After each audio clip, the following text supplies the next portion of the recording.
Lying just beneath everyday reality is a breathtaking world where much of what we perceive about the universe is wrong. Physicist and best-selling author Brian Greene takes you on a journey that bends the rules of human experience. Why don't we ever see events unfold in reverse order? According to the laws of physics, this can happen.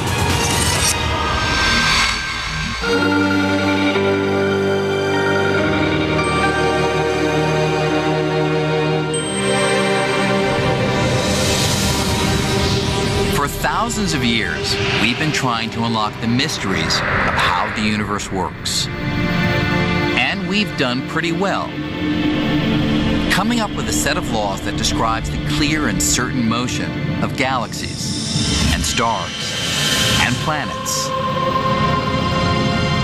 But now we know, at a fundamental level, things are a lot more fuzzy, because we've discovered a revolutionary new set of laws that have completely transformed our picture of the universe.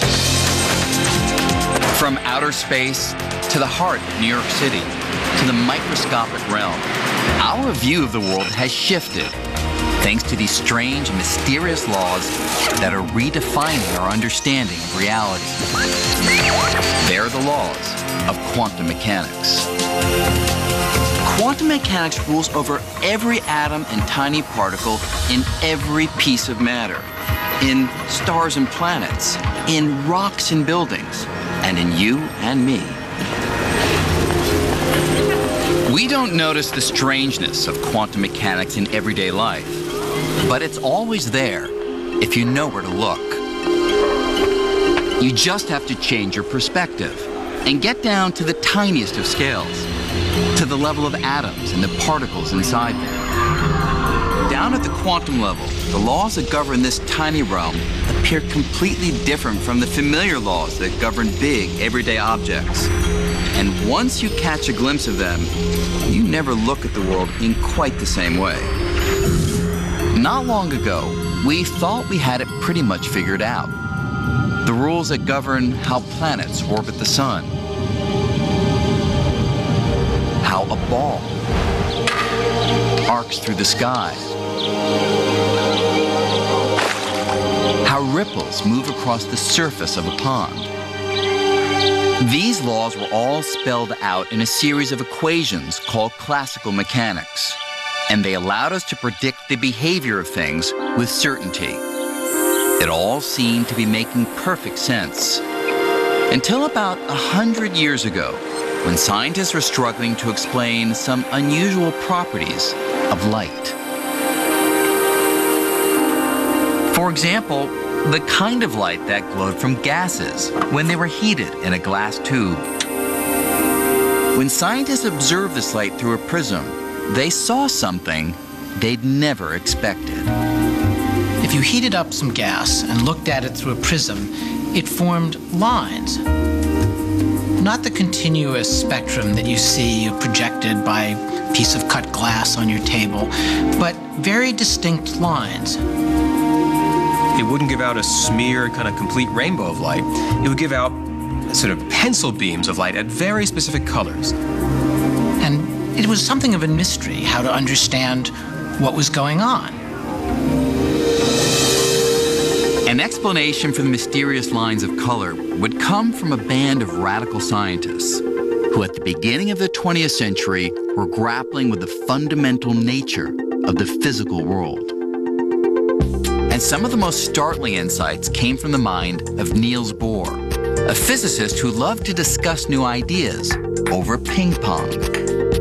Bohr was convinced that the solution to the mystery lay at the heart of matter, in the structure of the atom.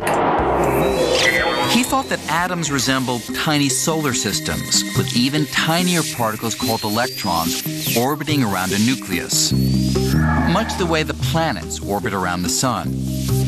But Bohr proposed that unlike the solar system, electrons could not move in just any orbit. Instead, only certain orbits were allowed. And he had a really surprising and completely counter-physical idea, which was that there were definite states, fixed orbits that these electrons could have, and only those orbits. Bohr said that when an atom was heated, its electrons would become agitated and leap from one fixed orbit to another. Each downward leap would emit energy in the form of light in very specific wavelengths. And that's why atoms produce very specific colors. This is where we get the phrase quantum leap. If it weren't for the quantum leap, you would have this smear of color coming out from an atom as it got excited or de-excited. But that's not what we see in the laboratory. You see very sharp reds and very sharp greens. It's the quantum leap that's the origin and the author of that sharp color. What made the quantum leap so surprising was that the electron goes directly from here to there, seemingly without moving through the space in between. It was as if Mars suddenly popped from its own orbit out to Jupiter. Bohr argued that the quantum leap arises from a fundamental and fundamentally weird property of electrons and atoms, that their energy comes in discrete chunks that cannot be subdivided, specific minimum quantities called quanta. And that's why there are only discrete, specific orbits that electrons can occupy. An electron had to be here or there and simply nowhere in between. And that's like nothing we experience in everyday life. As mysterious as it might be, the evidence quickly mounted showing that Bohr was right. Electrons followed a different set of rules than planets or ping pong balls. Bohr's discovery was a game changer. And with this new picture of the atom, Bohr and his colleagues found themselves on a collision course with the accepted laws of physics. The quantum leap was just the beginning. Soon Bohr's radical views would bring him head-to-head with one of the greatest physicists in history. Albert Einstein was not afraid of new ideas. But during the 1920s, the world of quantum mechanics began to veer in a direction Einstein did not want to go. A direction that sharply diverged from the absolute definitive predictions that were the hallmark of classical physics. One test in particular, which would come to be known as the double-slit experiment, exposed quantum mysteries like no other. If you're looking for a description of reality based on certainty, your expectations would be shattered.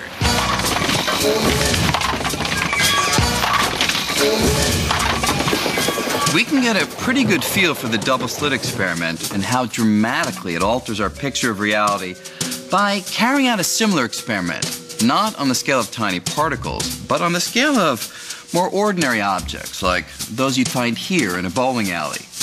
But first, I need to make a couple of adjustments to the lane.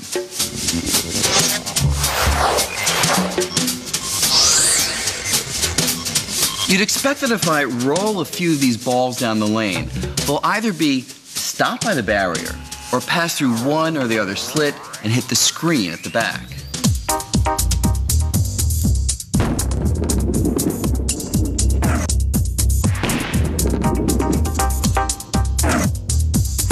And in fact, that's just what happens. Those balls that make it through always hit the screen directly behind either the left slit or the right slit. The double slit experiment was much like this, except instead of bowling balls, you use electrons, which are billions of times smaller. You can picture them like this.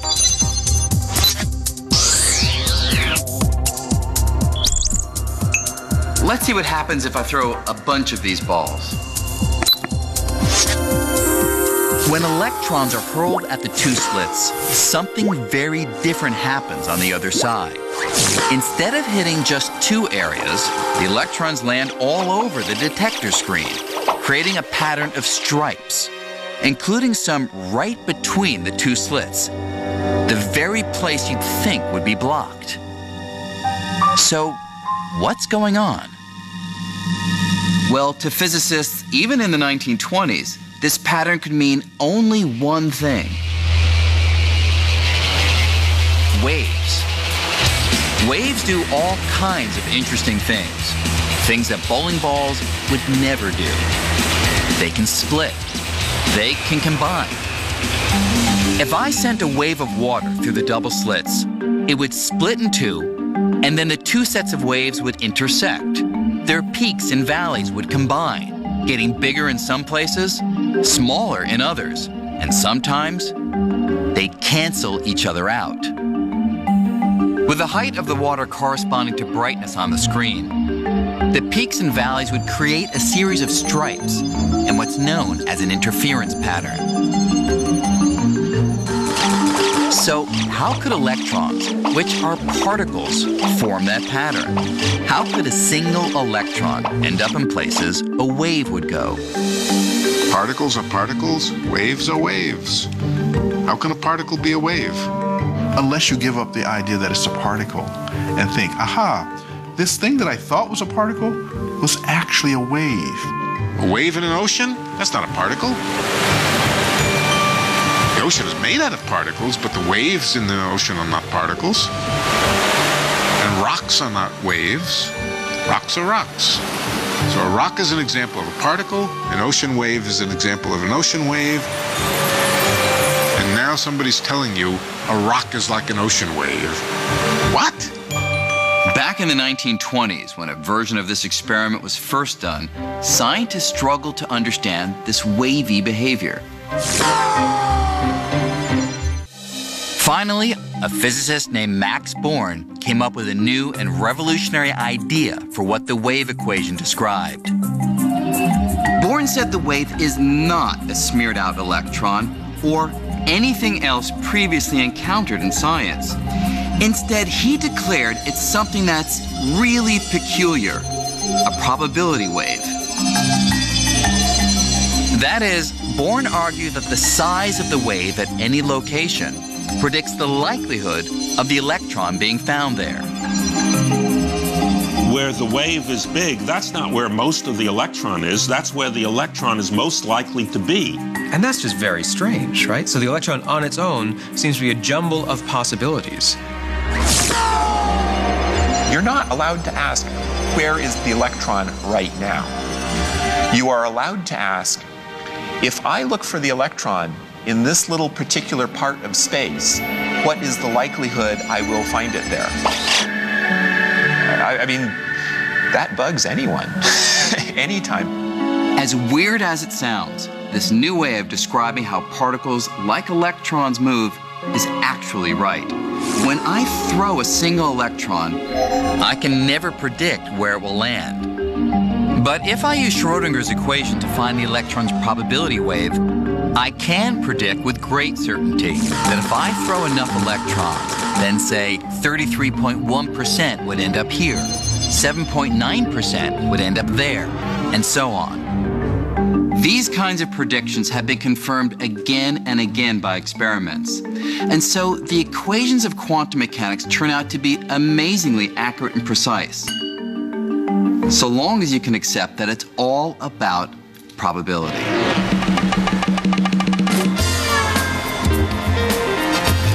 If you think that probability means you're reduced to guessing, the casinos of Las Vegas are ready to prove you wrong. Try your hand at any one of these games of chance, and you can see the power of probability. Let's say I place a $20 bet on number 29 here at the roulette table. The house doesn't know whether I'll win on this spin, or the next, or the next. 1. But it does know the probability that I'll win. In this game, it's 1 in 38. 21.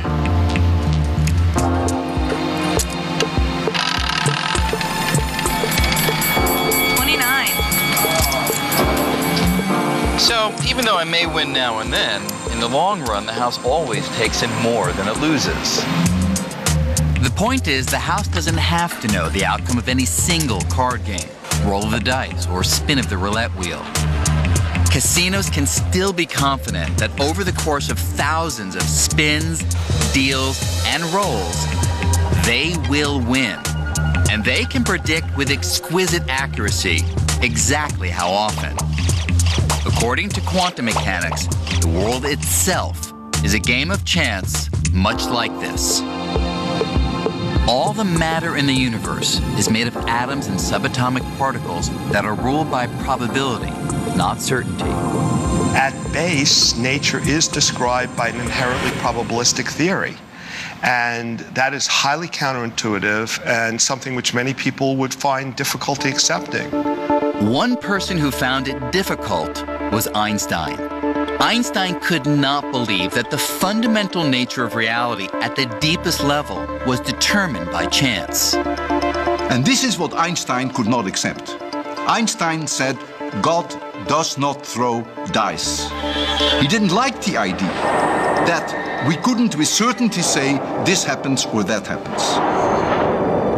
But a lot of other physicists weren't so put off by probability, because the equations of quantum mechanics gave them the power to predict the behavior of groups of atoms and tiny particles with astounding precision. Before long, that power would lead to some very big inventions. Lasers, transistors, the integrated circuit, the entire field of electronics. In spite of all its triumphs, quantum mechanics remains deeply mysterious.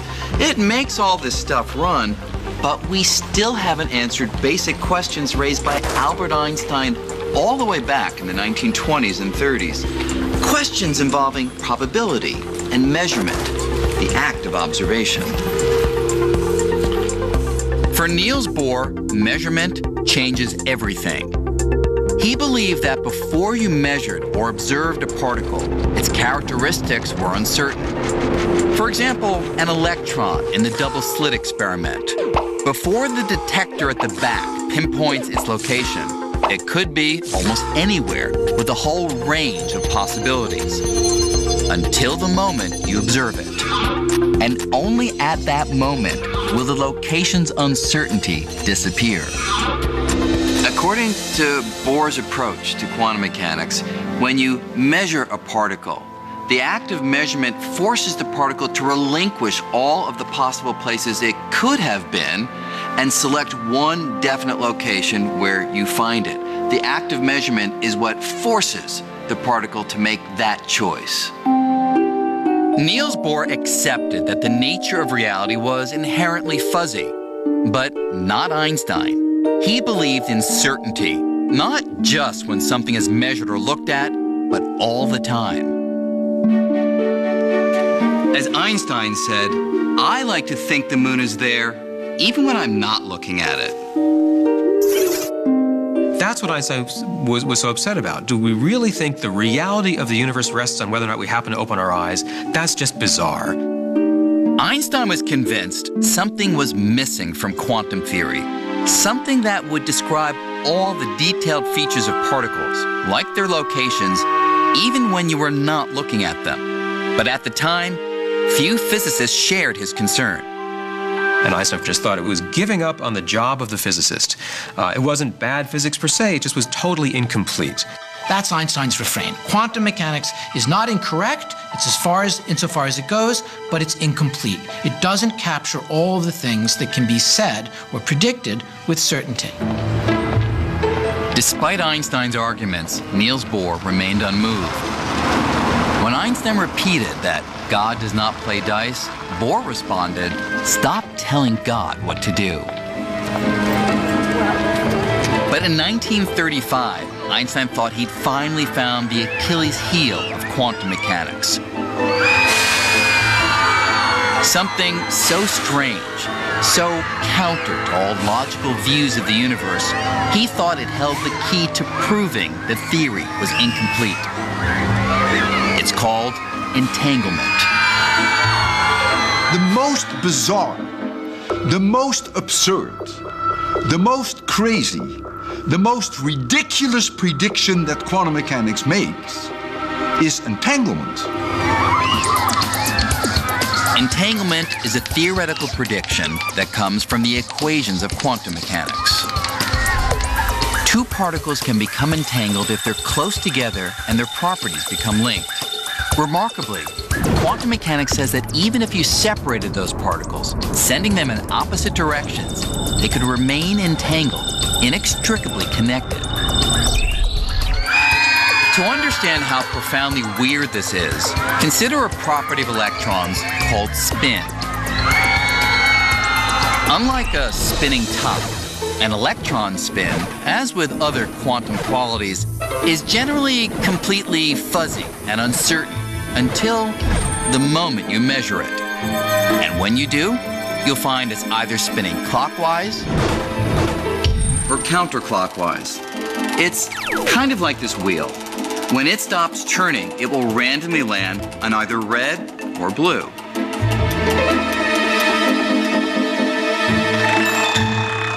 Now imagine a second wheel.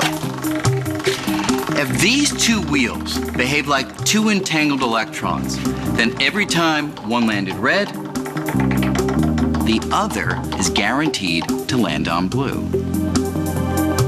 And vice versa. Now, since the wheels are not connected, that's suspicious enough.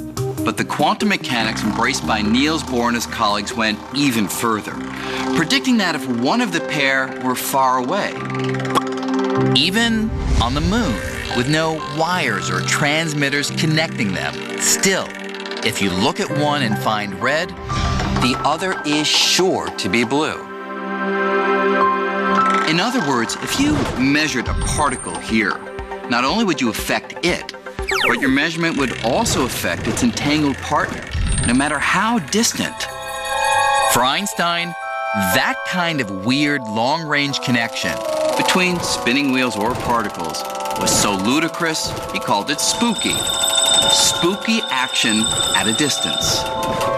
What's surprising is that when you make a measurement of one particle, you affect the state of the other particle. You change its state. There's no forces or pulleys or, telephone wires. There's nothing connecting those things, right? How could my choice to act here have anything to do with what happens over there? So there's no way they can communicate with each other.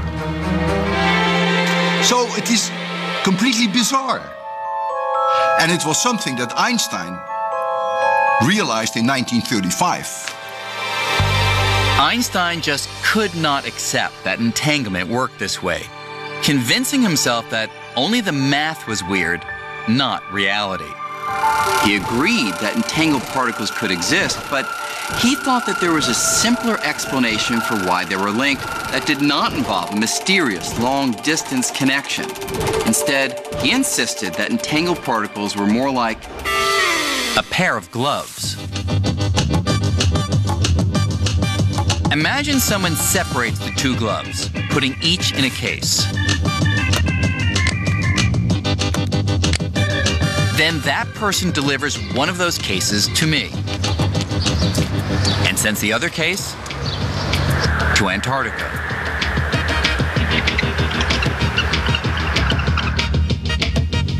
Thanks. Before I look inside my case, I know that it has either a left hand or a right hand glove. And when I open my case, if I find a left-hand glove, then at that instant, I know the case in Antarctica must contain a right-hand glove, even though no one has looked inside. There's nothing mysterious about this. Obviously, by looking inside the case, I've not affected either glove. This case has always had a left-hand glove, and the one in Antarctica has always had a right-hand glove. That was set from the moment the gloves were separated and packed away. Now, Einstein thought that exactly the same idea applies to entangled particles. Whatever configuration the electrons are in must have been fully determined from the moment that they flew apart. So, who was right? Bohr, who championed the equations that said that particles were like spinning wheels that could immediately link their random results even across great distances, or Einstein, who believed there was no spooky connection, but instead everything was decided well before you looked. Well, the big challenge in figuring out who is right, Bohr or Einstein, is that Einstein is saying a particle, say, has a definite spin before you measure it. How do you check that, you say to Einstein? He says, well, measure it and you'll find the definite spin. Bohr would say, but it's the act of measurement that brought that spin to a definite state. No one knew how to resolve the problem. The whole question came to be considered philosophy, not science. In 1955, Einstein died, still convinced that quantum mechanics offered, at best, an incomplete picture of reality.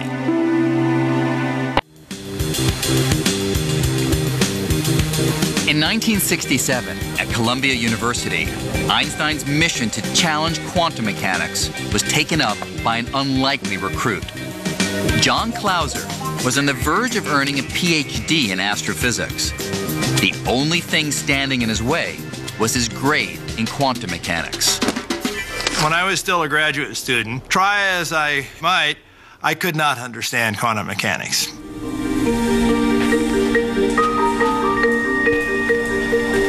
Clauser was wondering if Einstein might be right when he made a life-altering discovery. It was an obscure paper by a little-known Irish physicist named John Bell. Amazingly, Bell seemed to have found a way to break the deadlock between Einstein and Bohr and show once and for all who was right about the universe. I was convinced that the quantum mechanical view was probably wrong. Reading the paper, Clauser saw that Bell had discovered how to tell if entangled particles were really communicating through spooky action, like matching spinning wheels, or if there was nothing spooky at all, and the particles were already set in their ways, like a pair of gloves. What's more, with some clever mathematics, Bell showed that if spooky action were not at work, then quantum mechanics wasn't merely incomplete, as Einstein thought. It was wrong. I came to the conclusion that, my God, this is one of the most profound results I've ever seen. Bell was a theorist, but his paper showed that the question could be decided if you could build a machine that created and compared many pairs of entangled particles. Bell turned the question into an experimental question. It wasn't just going to be about philosophy or trading pieces of paper. And the experiment that he envisioned could be done. You could really set up an actual experiment to force the issue. Clauser set about constructing a machine that would finally settle the debate. Now, I was just this punk graduate student at the time. This really seemed like, wow. There's always the slim chance that you will find a result that will shake the world.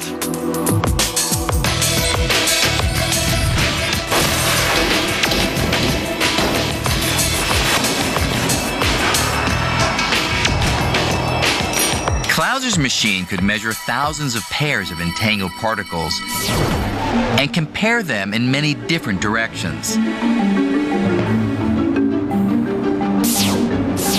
As the results started coming in, Clauser was surprised and not happy. I kept asking myself, what have I done wrong? What mistakes have I made in this? Clauser repeated his experiments, and soon French physicist Alain Aspect developed some even more sophisticated tests, with one going to the heart of the Einstein-Bohr debate. In Aspect's test, the only way that measuring one of the particles could directly influence the other would be for a signal to travel between them faster than the speed of light, something Einstein himself had shown impossible. The only remaining explanation was spooky action, and so Aspect's experiment removed virtually all doubt. The results of these experiments are truly shocking. They prove that the math of quantum mechanics is right. Entanglement is real. Quantum particles can be linked across space. Measuring one thing can in fact instantly affect its distant partner, as if the space between them didn't even exist. The one thing that Einstein thought was impossible, spooky action at a distance, actually happens. I was, again, very saddened that I had not overthrown quantum mechanics, because I still had, and to this day, still have great difficulty in understanding it. That is the most bizarre thing of quantum mechanics. It is impossible to even comprehend. Don't even ask me why. Don't ask me which you're going to, how it works, because it's an illegal question. All we can say is that is apparently the way the world ticks. So if we accept that the world really does tick in this bizarre way, could we ever harness the long-distance spooky action of entanglement to do something useful? Well, one dream has been to somehow transport people and things from one place to another without crossing the space in between. In other words, teleportation. Get me aboard. Energize. Energizing. Star Trek has always made beaming or teleporting look pretty convenient. It seems like pure science fiction, but could entanglement make it possible? Remarkably, tests are already underway here on the Canary Islands off the coast of Africa. We do the experiments here on the Canary Islands because you have 2 observatories, and after all, it's a nice environment. Anton Zeilinger is a long way from teleporting himself or any other human. But he is trying to use quantum entanglement to teleport tiny individual particles. In this case, photons, particles of light. It goes something like this. He starts by generating a pair of entangled photons in a lab on the island of La Palma. One entangled photon stays on La Palma, while the other is sent by laser-guided telescope to the island of Tenerife, 144 kilometers away. Next, Zeilinger will bring in a third photon, the one he wants to teleport, and have it interact with the entangled photon on La Palma. The team will study the interaction, comparing the quantum states of the 2 particles. And here's the amazing part. Because of spooky action, the team will be able to use that comparison to transform the entangled photon on the distant island into an identical copy of that third photon.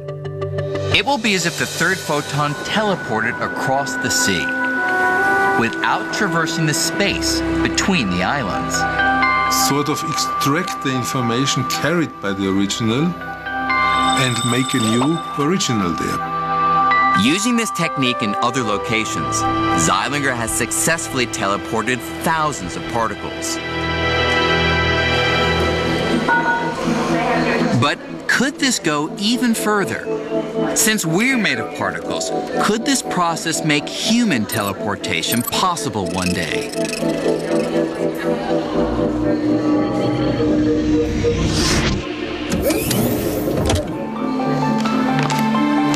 Welcome to New York City. Let's say I want to get to Paris for a quick lunch. Well, in theory, entanglement might someday make that possible. Here's what I'd need. A chamber of particles here in New York that's entangled with another chamber of particles in Paris.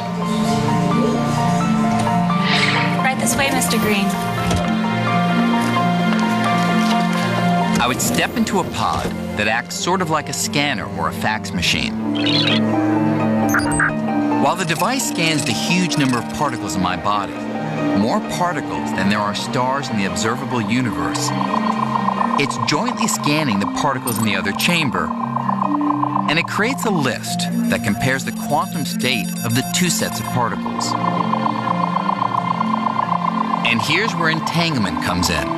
Because of spooky action at a distance, that list also reveals how the original state of my particles is related to the state of the particles in Paris.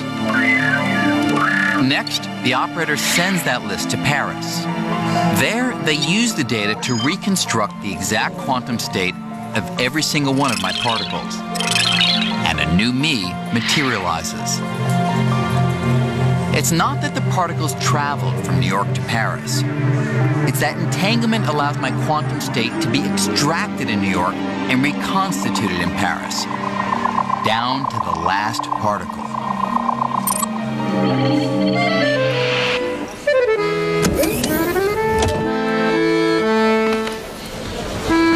Bonjour, Monsieur Green. Hi there. So, here I am in Paris, an exact replica of myself. And I'd better be, because measuring the quantum state of all my particles in New York has destroyed the original me. It is absolutely required in the quantum teleportation protocol that the thing that is teleported is destroyed in the process. And, you know, that does make you a little anxious. I guess you would just end up being a lump of neutrons, protons, and electrons. You wouldn't look too good. Now, we are a long way from human teleportation today, but the possibility raises a question. Is the Brian Greene who arrives in Paris really me? Well, there should be no difference between the old me in New York and the new me here in Paris. And the reason is that, according to quantum mechanics, it's not the physical particles that make me me. It's the information those particles contain. And that information has been teleported exactly for all the trillions of particles that make up my body. It is a very deep philosophical question whether what arrives at the receiving station is the original or not. My position is that by original we mean something which has all the properties of the original. New York City. And if this is the case, then it is the original. I wouldn't step into that machine. Whether or not human teleportation ever becomes a reality, the fuzzy uncertainty of quantum mechanics has all sorts of other potential applications. Here at MIT, Seth Lloyd is one of many researchers trying to harness quantum mechanics in powerful new ways. Quantum mechanics is weird. That's just the way it is. So, you know, life is dealing us weird lemons. Can we make some weird lemonade from this?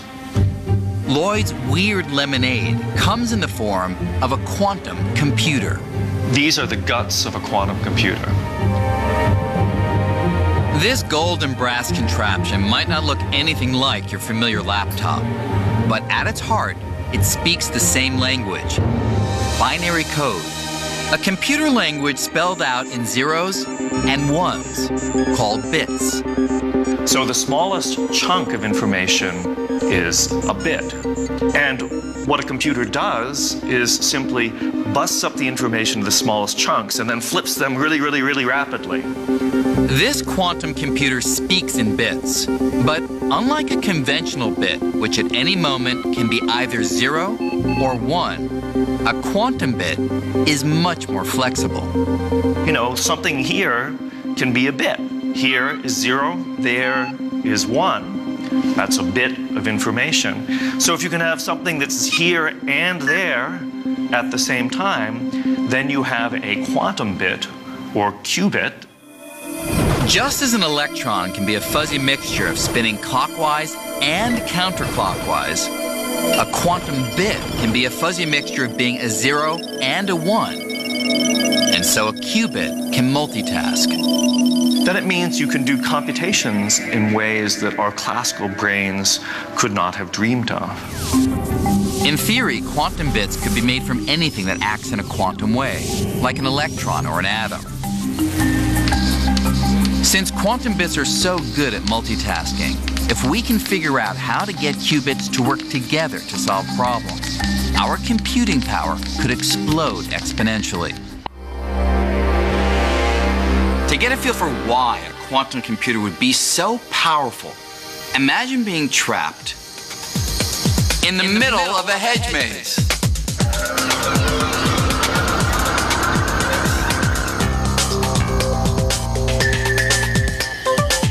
What you'd want is to find the way out as fast as possible. The problem is there are so many options. And I just have to try them out, one at a time. That means I'm going to hit lots of dead ends go down lots of blind alleys, and make lots of wrong turns before I finally get lucky and find the exit. And that's pretty much how today's computers solve problems. Though they do it very quickly, they only carry out one task at a time, just like I can only investigate one path at a time in the maze. But if I could try all the possibilities at once, it would be a different story. And that's kind of how quantum computing works. Since particles can, in a sense, be in many places at once, the computer could investigate a huge number of paths or solutions at the same time and find the correct one in a snap. Now, a maze like this only has a limited number of routes to explore, so a conventional computer could find the way out pretty quickly. But imagine a problem with millions or billions of variables, like predicting the weather far in advance. We might be able to forecast natural disasters like earthquakes or tornadoes. Solving that kind of problem right now would be impossible because it would take a ridiculously huge computer. But a quantum computer could get the job done with just a few hundred atoms. And so the brain of that computer, it would be smaller than a grain of sand. There's no doubt we're getting better and better at harnessing the power of the quantum world. And who knows where that could take us. But we can't forget that at the heart of this theory, which has given us so much, there is still a gaping hole. All the weirdness down at the quantum level, at the scale of atoms and particles, where does the weirdness go? Why can things in the quantum world hover in a state of uncertainty, seemingly being partly here and partly there? While you and I, who after all are made of atoms and particles, seem to always be stuck in a single, definite state. We are always either here or there. Niels Bohr offered no real explanation for why all the weird fuzziness of the quantum world seems to vanish as things increase in size. As powerful and accurate as quantum mechanics has proven to be, scientists are still struggling to figure this out. Some believe that there's some detail missing in the equations of quantum mechanics. And so, even though there are multiple possibilities in the tiny world, the missing details would adjust the numbers on our way up from atoms to objects in the big world so that it would become clear that all but one of those possibilities disappear, resulting in a single certain outcome. Other physicists believe that all of the possibilities that exist in the quantum world, they never do go away. Instead, each and every possible outcome actually happens. Only most of them happen in other universes, parallel to our own. It's a mind-blowing idea, but reality could go beyond the one universe we all see and be constantly branching off, creating new, alternative worlds where every possibility gets played out. This is the frontier of quantum mechanics, and no one knows where it will lead. The very fact that our reality is much grander than we thought, much more strange and mysterious than we thought, is to me also very beautiful and awe-inspiring. The beauty of science is that it allows you to learn things which go beyond your wildest dreams. And quantum mechanics is the epitome of that. After you learn quantum mechanics, you're never really the same again. As strange as quantum mechanics may be, what's now clear is that there's no boundary between the worlds of the tiny and the big.